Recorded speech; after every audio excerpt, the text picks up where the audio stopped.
eyebrows on. Alright. That would be Lou Reed.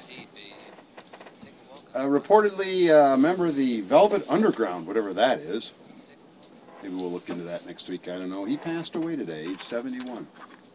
I guess you just never really know when it's going to come, do you? Anyway, many of you may have heard the name, and many of you may have been fans or not, I don't know. But this song certainly got a lot of playtime in many venues across the country in its day and age. Good evening, everyone. My name's Tom Crandell, and you are listening to another edition of This Week with yours truly. And Mr. Jeff is in studio today. Mr. Jeff, thank you very much. Compliments of Access Vision. Further defending our First Amendment rights. Right? There you go.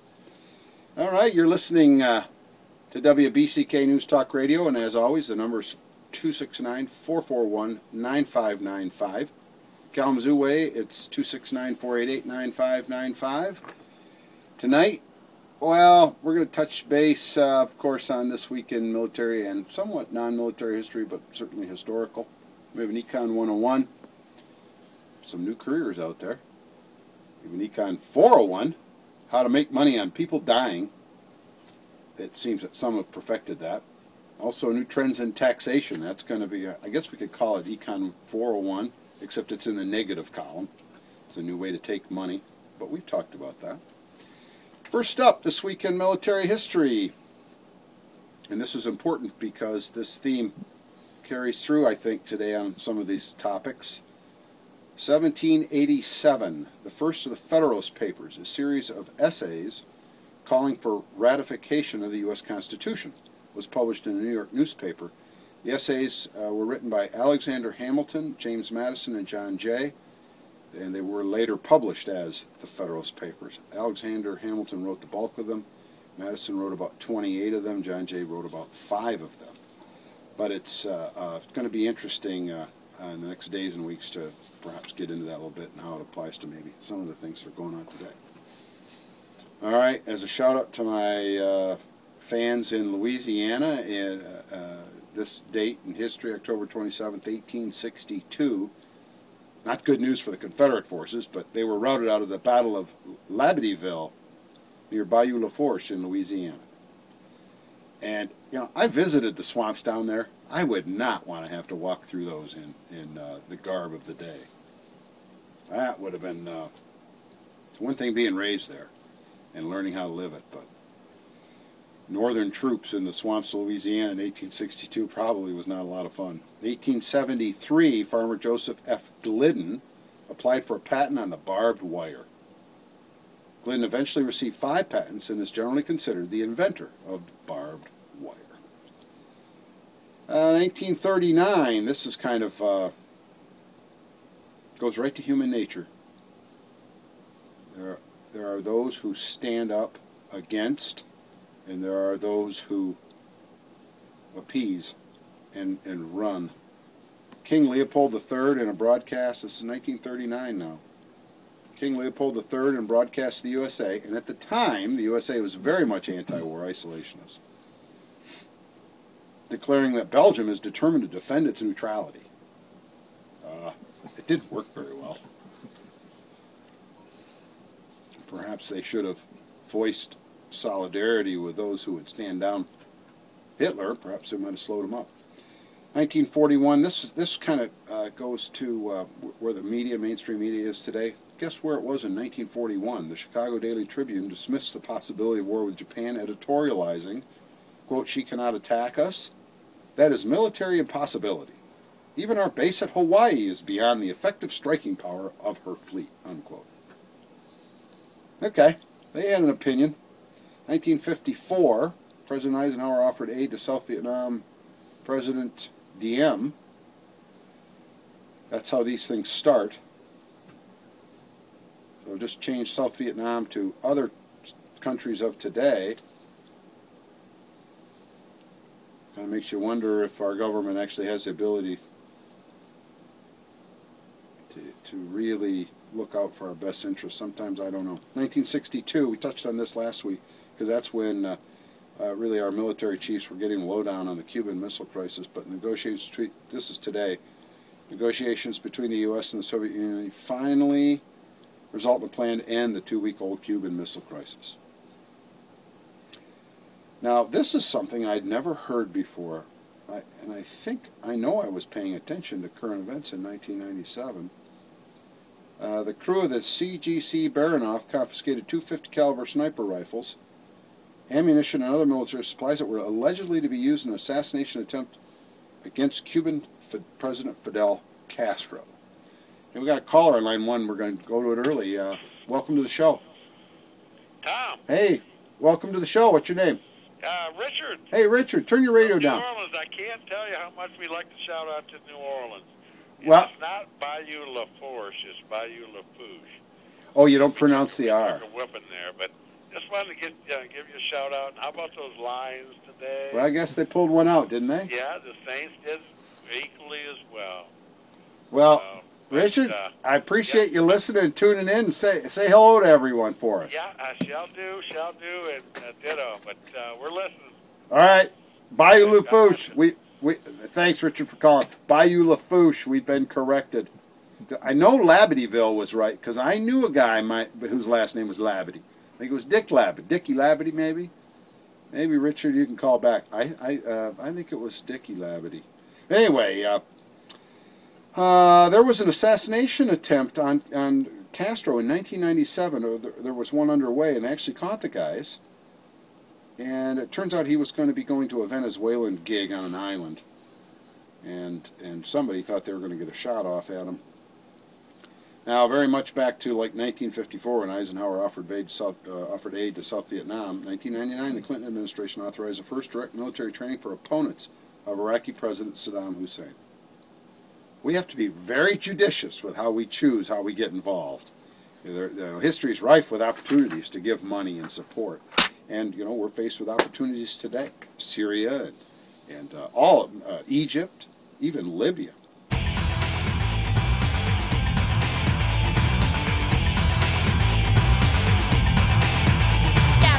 Be out there! Be out there! Be out there!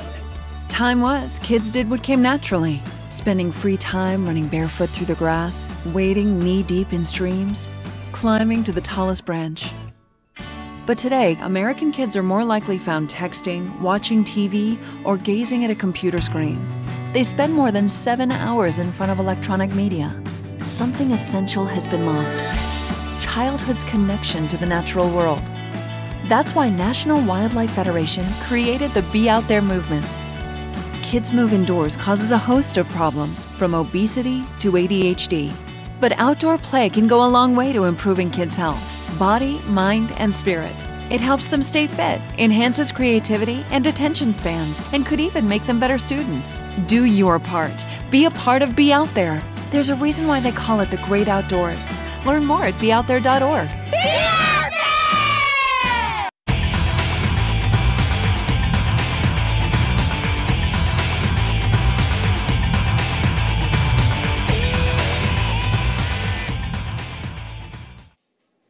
Sure is good music, though. Hello, everyone. My name's Tom Crandell, and just before the break, we're talking about the Centers for Medicare and Medicaid Services. They are the up-and-comer within the Health and Human Services behemoth that is taking control of our health care. Turns out the Obama administration asked North Dakota's largest health insurer not to publicize how many people have signed up for health insurance through a new online exchange. You'd think they'd want to tout that. Of course, we all know what's going on with the website.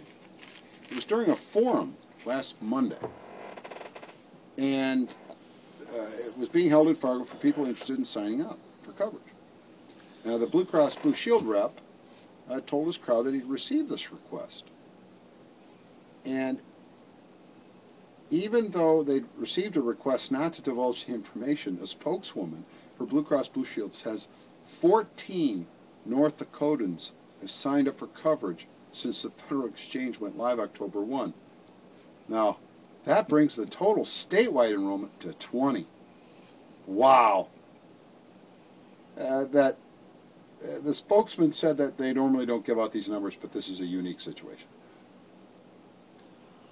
Now, let's see, they were, okay, and the Centers for Medicare and Medicaid Services conveniently would not directly address questions about the request. Now, there are two other insurance companies up there, Medica and Sanford Health, said they had not received these directions. Now, as it turns out, officials in many of the 14 states that set up their own marketplace, which includes Minnesota, they've released some of their own preliminary numbers. Minnesota officials said last week that about 3,700 had begun the process of enrolling. That's not signing up and buying. Now, in North Dakota and 35 other states that let the federal government set up the exchanges, so they aren't going to release those numbers till mid-November. Now, let's see, in an interview event, okay, he had no more information. Sanford, Medica had received enrollment files but not yet verified them and didn't have a number. Sanford had enrolled 6 customers as of Tuesday. So, they are controlling the Center for Medicare and Medicaid Services. Do not want us to know that 6 people signed up through Sanford and up to 20 have signed up for Blue Cross Blue Shield. Now, as it turns out, to make this whole program fly, they need 7 million people by March 1st. And in total, they need 30 million people. The problem with that, it's like a snake oil salesman. Here, this product's really good. Don't watch what I'm doing with the left hand. In fact, Joe, my favorite word man, oh my goodness, Mount Bunk. M-O-U-N-T-E-B-A-N-K. Mount Bunk, faker, rascal, swindler, cheat, fraud. You cannot hide what this product really is. In the healthcare premiums of Wisconsin, here it is from National Review Online. This state's free market think tank calculated the average premiums for 27-year-olds, 50-year-olds, and families of 4. And they got it all from the data on the federal database. They extracted these numbers and then compared them to rates and average premiums out in the private market. I don't know how they'll ever hit the 7 million number, especially when they need the 18 to 35-year-olds to sign up, because the 27-year-old will see premiums more than double in one county in Wisconsin. Rates will go up 93.6% in another county, 91.2 in another county, and 72.6 in another county. No, that's not real incentive for youth to sign up. 50-year-olds will be paying more overall too, but the premiums won't go up quite as much. Not so bad, only 97.2% in Brown County, and increases of just below 90 in Milwaukee and Dane counties. That's for a family of 4. 50-year-olds will see their rates jump by 50%. Family of 4 will see spikes of flirting with 100. How do you get people to sign up? It's like, there was a movie, it's almost like Pavlov's dogs, but it was a scene in a movie where people were shocked electrically for getting something pleasurable. It almost feels like the same way. And in truth, we've kind of been led down this because, well, when people like Lady Gaga, I know that name, don't know it much beyond it's blasted across the news weekly. Amy Poehler, I think she's Saturday Night Live. Nina Dobrev, never heard of her. Rosario Dawson, I don't know. Sarah Silverman, nope. Olivia Wilde, no. Alicia Keys, I don't know, maybe I know that name. Jennifer Hudson, oh yeah. Her, a friend of hers, relative, was murdered in Chicago. Pearl Jam, oh okay. Lance Bass, whoever he is, John Legend, Alyssa Milano, and Kerry Washington. You know any of these people? But upstream of the launch, they were telling us it was the greatest thing since sliced bread. Truth is, we haven't heard anything from Hollywood celebrities since. Yes, that's right, they're Hollywood celebrities. And of course, Lady Gaga kind of gave that away, but they're actual celebrities. And they were on the public relations team, basically. But now they're agents. When it hits their pocketbook, these Hollywood numbnuts listen to their consultants. And their consultants are telling them, keep your mouth shut. Duck. And let's see, a well-placed Hollywood agent told that while Obama and Obamacare are separate issues because they still love them, public relation teams across the industry are cautioning their clients to now lay off the matter. Even the big O one of the president's most influential mouthpieces during his first election, Oprah Winfrey, reportedly refused to get on board and lend a hand with this debacle. It says here, Dan Gaynor, he's a VP of Business and Culture at the Media Research Center. Hollywood has gone from pushing, I guess, hashtag get covered to heading for cover. But when things go wrong, natural celebrities won't want to be outspoken, but don't expect them to be quiet for too long, says a publicist. They will stand up again as soon as President O asks them to. Faithful little soldiers. But we've been led down this path, and these youth are going to sign up for something that they're going to get shot at. All right, coming up next, what do we have here? Okay, this kind of gets to the Federalist Papers. 77 essays on why states should ratify a constitution and put a central government in charge with authority. You think about that. They did. They thought long and hard about it. And I know earlier this year, right around, I think July 4th, I was talking about Tom Paine and how he was the world's first blogger. Well, maybe not the world's first, but he perhaps was our most obvious blogger during the Revolution. And again, back in that day, you know, there were some kind of net effectually polls. Third of the American colonists wanted to stay with England. Third didn't care. Third wanted free independence. And so there was a place for a blogger because they had to go after all these mountebanks, right? Yeah, I think mountebanks. And these fakers. Well, anyway, this comes from the Daily Caller. A veteran Washington, D.C. investigative journalist says the Department of Homeland Security confiscated a stack of her confidential files during a raid of her home in August, leading her to fear that a number of her sources inside the federal government have now been exposed. In fact, she says at the end of this article, part of the reason I'm coming forward with this is I'm scared to contact them. I'm terrified to contact them. I've got to let these guys know somehow. So she came public with it. Turns out, when she was working for the Washington Times, she reported extensively on the Air Marshal program, specifically about whether Homeland Security officials had lied to Congress and reported protecting more flights than they really were. Using her sources inside the government, Hudson has also reported for years about possible terrorist dry runs on airplanes that we don't know about. Now, unlike this lady's smart. Unlike some of the other reporters whose sources have been targeted in recent years by the government, Hudson said none of the information she had was classified or given to her by someone who broke the law. So here she is, untouchable. Except she's not untouchable. Because when you deal with an omnipotent federal government, this is what happens. It was a pre-dawn raid. It was SWAT, Maryland State Police and Department of Homeland Security. There was a search warrant.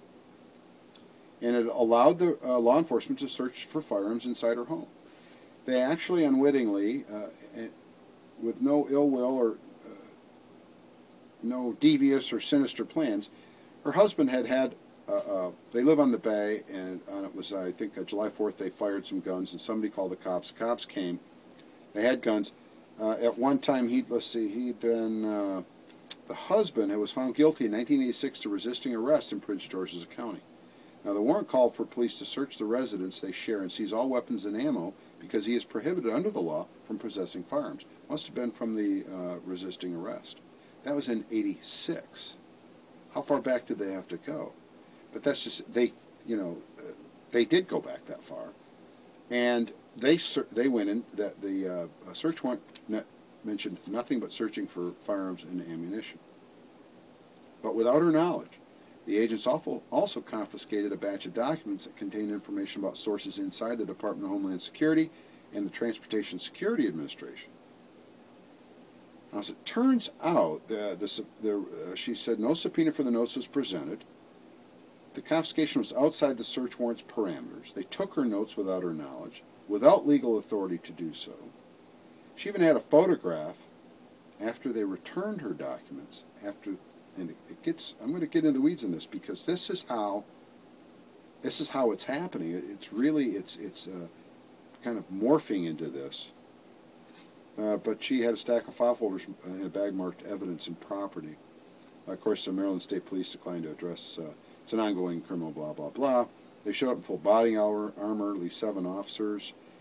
But while the search was underway, Hudson said she was asked by an investigator who was with a Coast Guard investigative service if she was the same Audrey Hudson who had written a series of critical stories about air marshals for the Washington Times over the last decade. The Coast Guard operates under the Department of Homeland Security.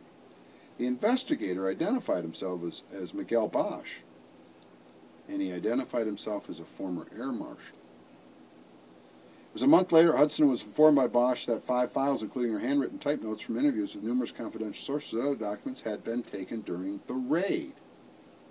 In particular, the files included notes that were used to expose how the Federal Air Marshal Service had lied to Congress about how the number of flights that were being protected.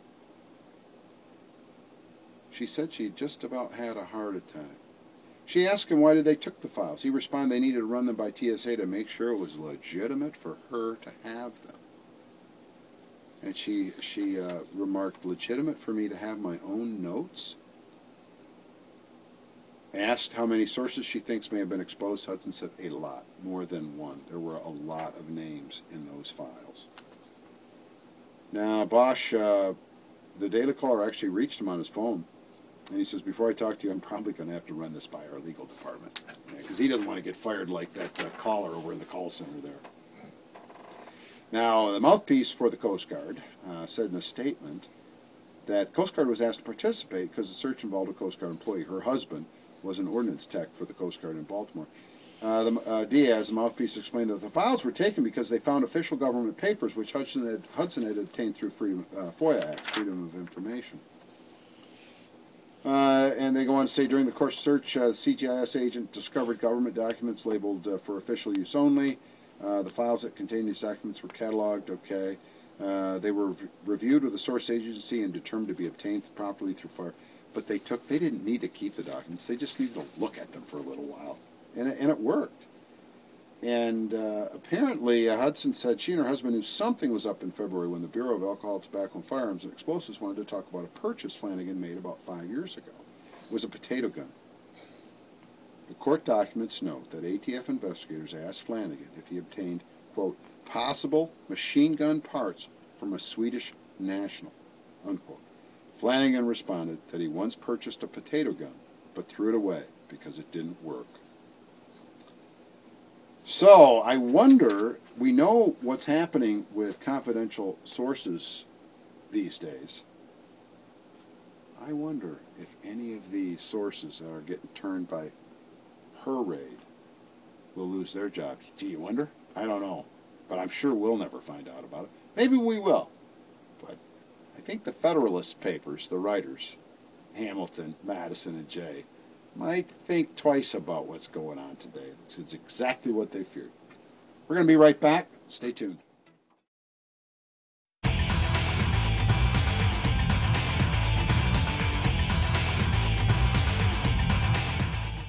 Hi, I'm Cara Diaguardi. Want to play? Looking for a great way to express yourself? Try making music. You don't have to be great to have a good time. And who knows, you may just love it. Learn how to get started at wannaplaymusic.com.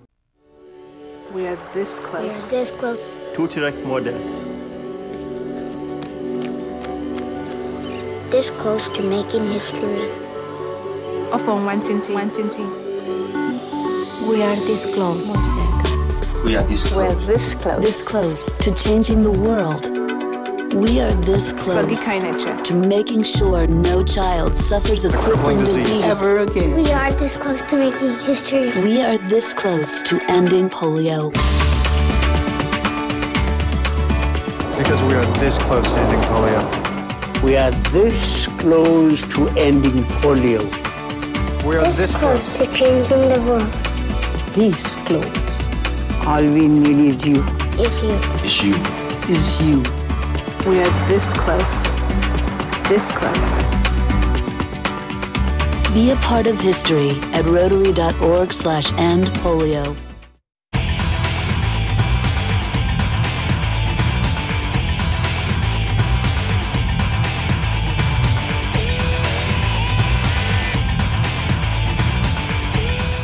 Hello, everyone. My name's Tom Crandell, hosting This Week with Tom Crandell again on WBCK News Talk Radio. The number is 441-9595. You want to join us here in the end of the show? We're coming, at 5, 6, 7 minutes, something like that. We're going to be off the air. You guys are going to be on with your evening, and as will Mr. Jeff and myself. All right, before the break, we finished up with, that wonderful news of an investigative journalist having all her records taken. Got the sources. Holy smokes. Well, turns out many of these government wonks, they can figure out more angles than anyone. We talked about this at the top of the hour. There's a new, this would be 2 new job careers, actually. Apparently, it's legal. And Terry McAuliffe, big fundraiser, sleazeball for the Clintons and running for governor now, I think. Virginia. You can bet on people dying, specific people. It's a particular type of annuity. And McAuliffe invested, how much did he investigate here? About $17,000, I believe. No, his campaign had said he invested $33,000, and he received. Federal prosecutor said a court document that McAuliffe was given $113,000 when this mechanic died. And turns out there were 3 people involved: a dying mechanic, and all he wanted was a few $1,000s to leave to his wife, 2 sons, and an infant daughter. There was a politically connected millionaire. Of course, he's McAuliffe running for governor. He just wanted to make some money. And a Rhode Island estate planner wanted to become the ambassador to the Vatican. Now, all 3 came together on paper in late 2006, and the deal struck just 2 months before the 44-year-old mechanic died of cancer. The mechanic got $5,000. The millionaire got $113,000. Terry McAuliffe, Democrat. But the estate planner, Joseph Caramadre, he went to prison instead of Rome. So that's where he's in the Huskow right now. Basically, Caramadre was a political fundraiser for McAuliffe, knew him quite well. Of course, now McAuliffe doesn't even know the guy. But there was a loophole in estate planning, and in some of the fine print on insurance annuities, the loophole was legal, and but this guy did plead guilty to stealing the identities of the terminally ill as part of his scheme. He probably got greedy. And he is in federal prison awaiting sentencing. Now, this was an investment, an active investment, at the time McAuliffe was running a campaign in Virginia, I believe for senator. And he did not list the investment on financial disclosure forms. That's campaign finance laws. And Cuccinelli, who he's running against now, broke the story. I mean, this is juicy, trashy, tidbitty stuff on politicians. Where's our media? If they reported on these things, their ratings would go up. It's an awful scheme. You show up at the sick person's house, you offer him $5 or $10 grand. He signs the paper. What does he care if he dies and you two make money at the behest of the insurance company? But it is absolutely sleazy. The sister of this dead mechanic, she's not happy at all. McCall's running for cover. The bad guy won't talk. I mean, he might end up like Vince Foster, committing suicide and ending up at a park somewhere. But there were all kinds of connections and betting on people dying. And if it's so legal, why did you not report it? If it's so legal, why don't you stand up and say it's an honest way of making a living? I don't know. I don't think so. All right. A while back, we talked about some of the electric cars, gas mileage. This is new ways of taxation. This is Econ 101 in negative, in minus, in reverse. Well, turns out in the LA Times, as America's road planners struggle to find the cash to amend a crumbling highway system, they want to put boxes in our cars. Many cars have them now, but they're only going to get more powerful. Libertarians actually have joined this movement. I don't understand why they're signing on for it. The Tea Party is against it. The ACLU is deeply concerned. It's a new way to tax. They're going to tax you by the mile you drive. So if you live in California, Illinois, New York, Michigan, Pennsylvania, mostly Wisconsin, Minnesota, you'll be on the leading edge of this technology. Because the other states, like in the Deep South and the Southwest and the red states, they won't be, in the purple states, they won't be so hot to do this. black boxes in your cars, they are coming because it will generate money. As people's standard of living drops, the argument's always been as fuel efficiency increases, they'll get less revenue. I think as your standard of living decreases, you'll travel less. All right, we're coming up to the end of the hour. This week, I'm sure it's Sebelius is testifying. That'll be interesting to hear her lie. And I'd like to thank you all for tuning in. Mr. Jeff, as always, thanks for coming in and giving up part of your Sunday. And if you don't watch Access Vision, make sure you do. There's a lot of good local programming. And, you know, you might learn something. It might light a fire. All right, folks, you have a wonderful week coming up, and we will see you next Sunday.